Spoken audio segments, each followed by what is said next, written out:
What's up? What's going on, everybody? This is Bubba, aka Brandon. Brazil, bring Bubba back. Brazil, bring Bubba back. And welcome everybody to another one of my walking videos, walking talk. Hey, you already know what we do on this channel. Everything I do, I say, it's gonna be about me going back to Brazil in some form or fashion. And I want to tell y'all, talk to those that are looking to travel to Brazil, especially for the first time. Definitely if you're going to Brazil, for the first time, I want to give y'all, I guess it'll be a beginner's guide to Brazil. On my end, as for me, I've lived in Brazil for about, I guess, 3 out of the past 4 years, since the pandemic. Right now, back here in the States, back here in America. Unfortunately, due to certain circumstances, I'm back here, but I have lived in Brazil and just want to give y'all some tips, for first timers that's looking to travel there. So for starters, Brazil is a big country. It's very vast. It's, I think, the 5th largest, I know it's in the top 10 in population. Maybe it's in the top 5 as in population. It's probably I know it's like the third, well, yeah, second or third biggest country in Latin America. And it's very diverse population, very diverse people. You have the Amazon rainforest, you have big cities like Rio de Janeiro, Sao Paulo, Salvador Bahia, Manaus, Recife, so on and so forth. It's definitely, especially if you are of African descent, if you're black, regardless of where you're at in the world, you will definitely blend in the country, as it's the largest Afro population outside of the continent. So, and like I said, as for myself, I lived in Rio, also spent some time in Sao Paulo, and I visited a few other places throughout Brazil. So I believe I have, not the authority, but I do have some kind of say in terms of how can you go about, conducting yourself, how you go about living there, or in this particular case, just visiting. As of April 10th, that was just this past week. I think today is the 18th. But as of April 10th, Brazil but they are requiring American citizens. If you are listening to this, are you from the US? They're requiring US citizens, I think citizens of Canada, I think Australia, and a couple of other countries, that you need a visa to enter. So first and foremost, if you do have your passport, which should be the first thing you should have. Second thing you should get is also apply for a visa. And I know there's a few websites that you can go, one in particular. Hopefully I can post the link to the video. Well, not the video, I'm sorry, the link to the website on this video. So you go there and you get your visa. You get your visa done. I think the cost is about $80. To my knowledge, you need to provide, I think, $2,000 in your bank account. Have proof of that. Also, make sure you have, I think your what else did they ask for? I know your bank. Make sure you have $2,000 in the bank. That's one big thing, and a few other requirements that you need to get your visa. So once you apply for that, you get a printout with your visa, and the visa is good for 10 years. So after 10 years, because before the visa policy, there was another visa policy that, you know, they gave you 10 years of access travel to and from Brazil. So they re-implemented that policy back. So like I said, as of April 10th, 2025, those citizens of the countries that I mentioned earlier need a visa. So once you have your visa, you know, a passport, of course you booked your flight. Now, I definitely have a recommendation of going several places on your first visit to Brazil. So, like I said, I lived in Rio de Janeiro, which is, I think, the second biggest city in Brazil. Now, if those that don't know, and I'm quite sure a lot of y'all may know, that Brazil is famous for its beaches. One of the things that Brazil is famous for is beautiful beaches. Yes, definitely that. And also the big old Christ Redeemer statue, you know, the Jesus statue that's most famously shown throughout movies, things of that nature. You know, the big old Christ statue, Christ the Redeemer. So those are probably the two top tourist attractions that many people go to Rio de Janeiro for. And I definitely recommend Rio to be one of your first places to visit. And also, I definitely recommend Sao Paulo. But let's just use, for your first visit to Brazil, let's say you're going to Rio de Janeiro. Let's say you have only 7 days. Let's knock it to 10. So you only have 10 days to spend in Brazil. Well, I definitely recommend, if you can spend at least, well, your time there, pretty much all your 10 days, spend it in Rio, because there's a lot to do in Rio, and of course 10 days will not be enough. That's what I say. I want you to definitely utilize those 10 days to spend it in Rio.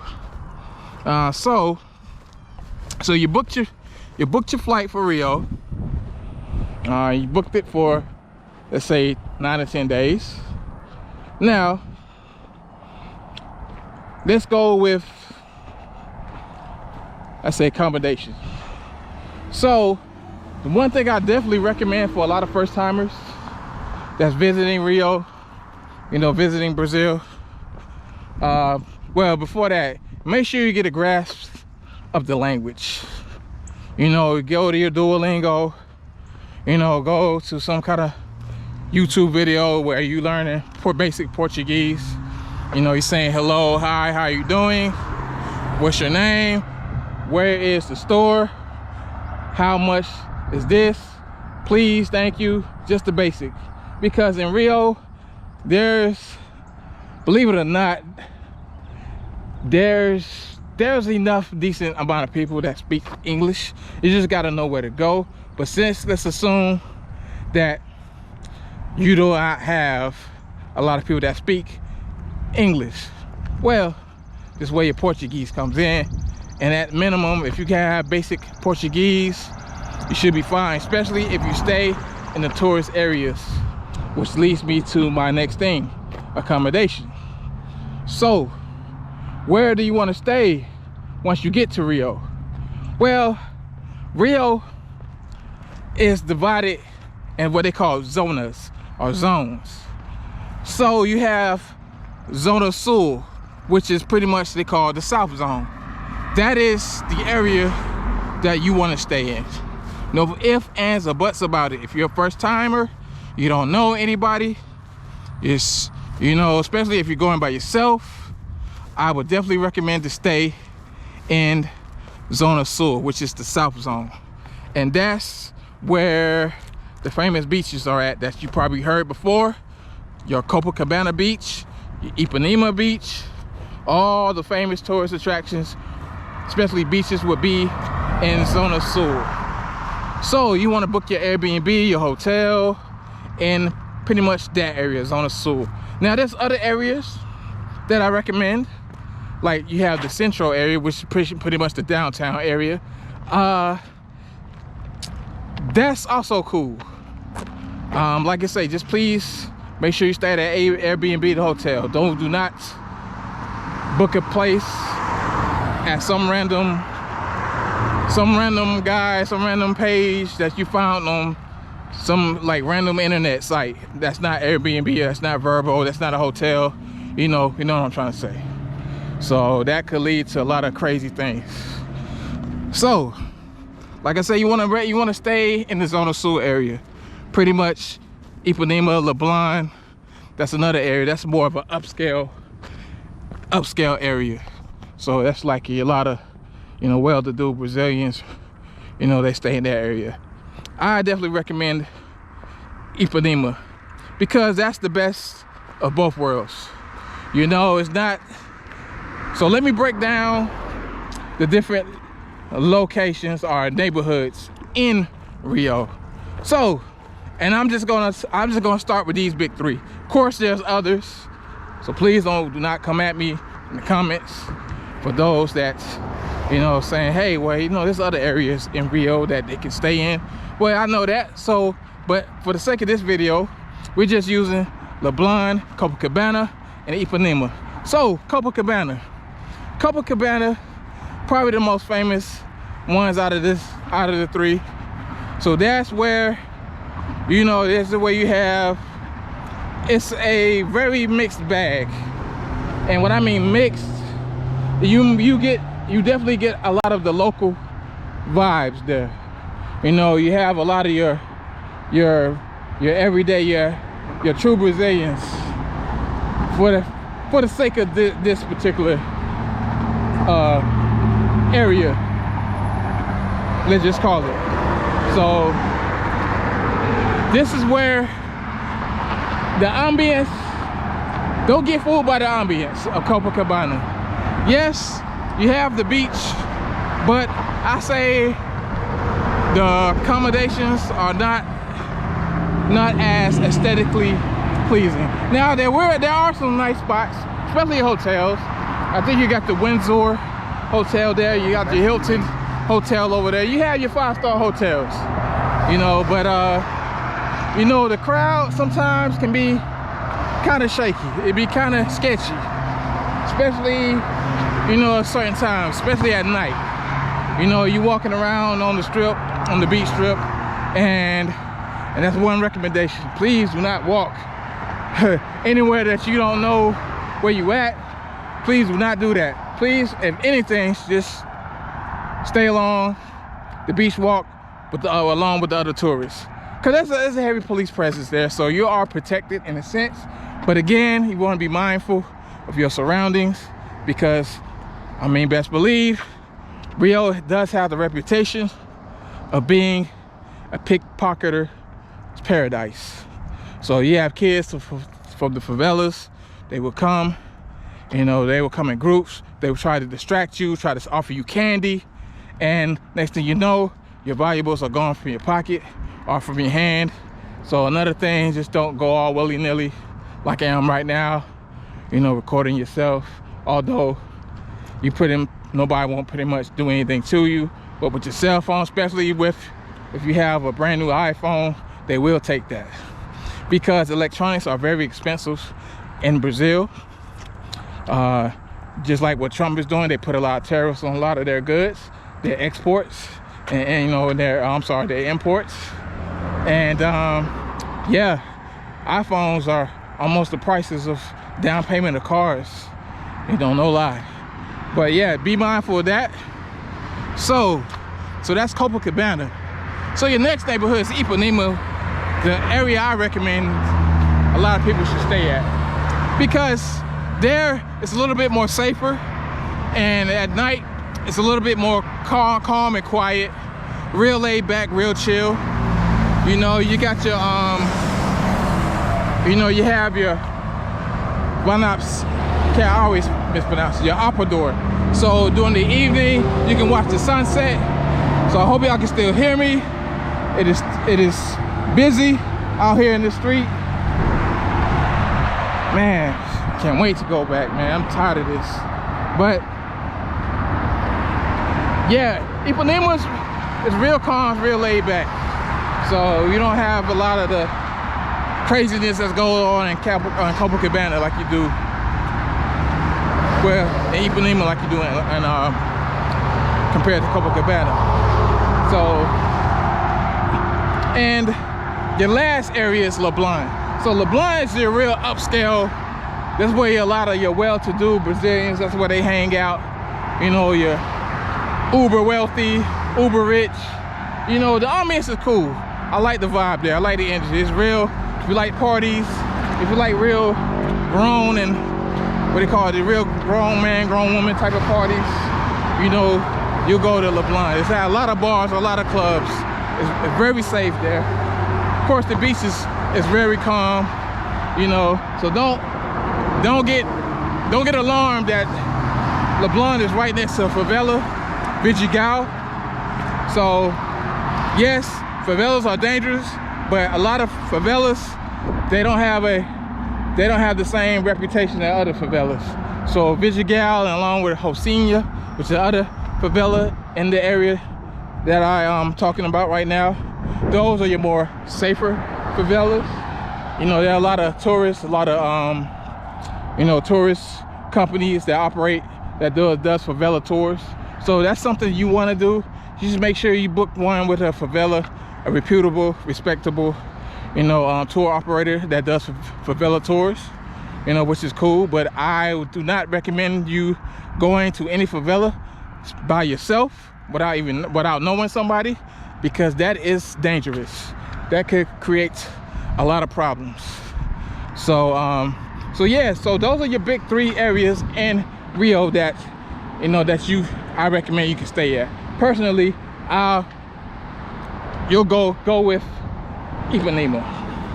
Definitely go with Ipanema.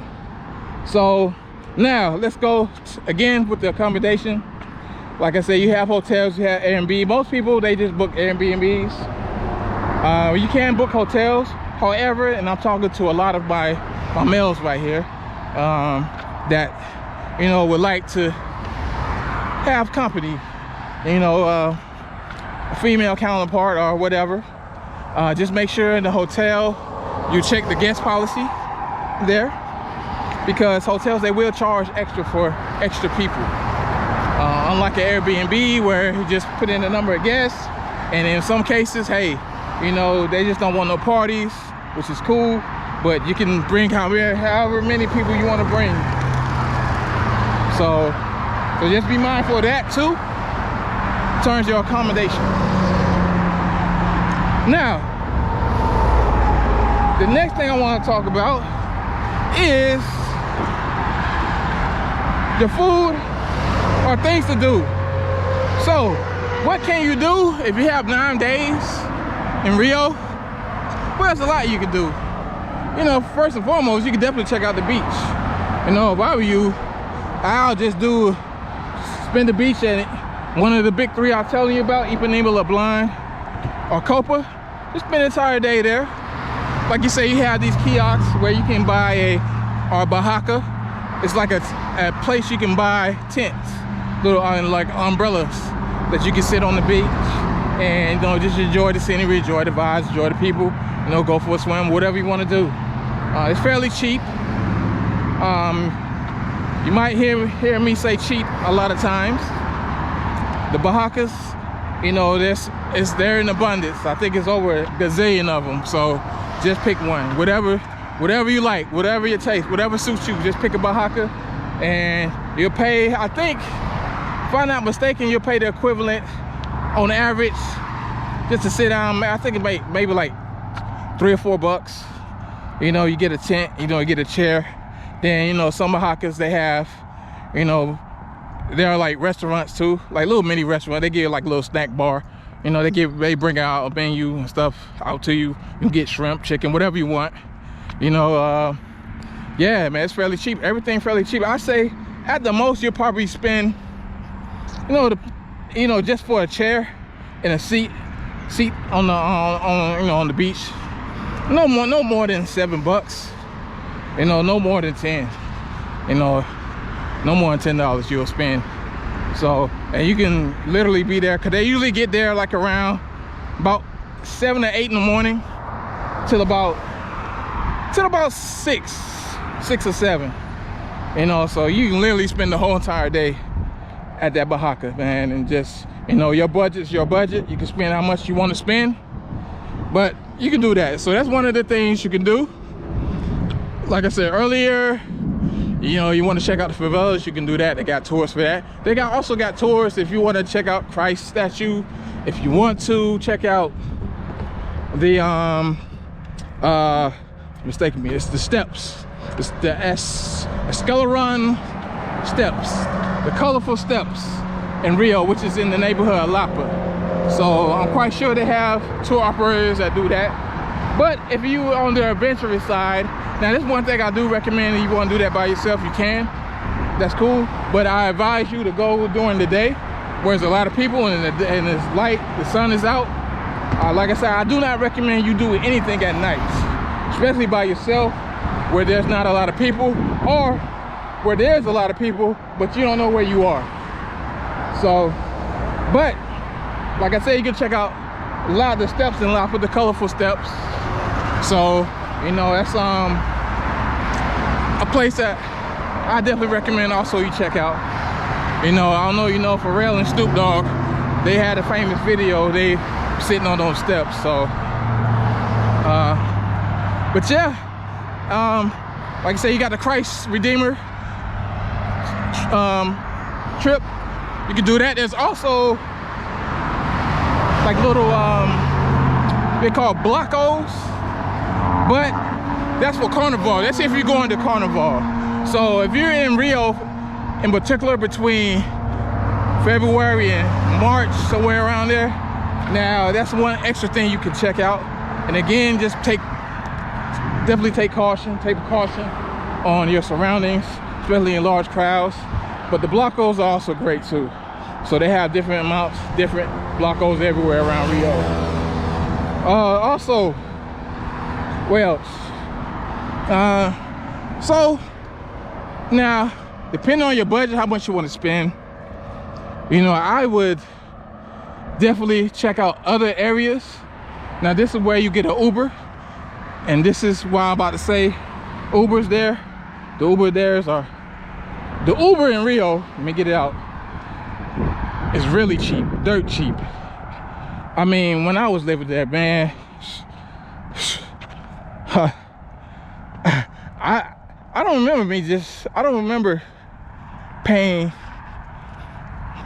I say on average, I say per day, maybe $10 a day on Uber rides.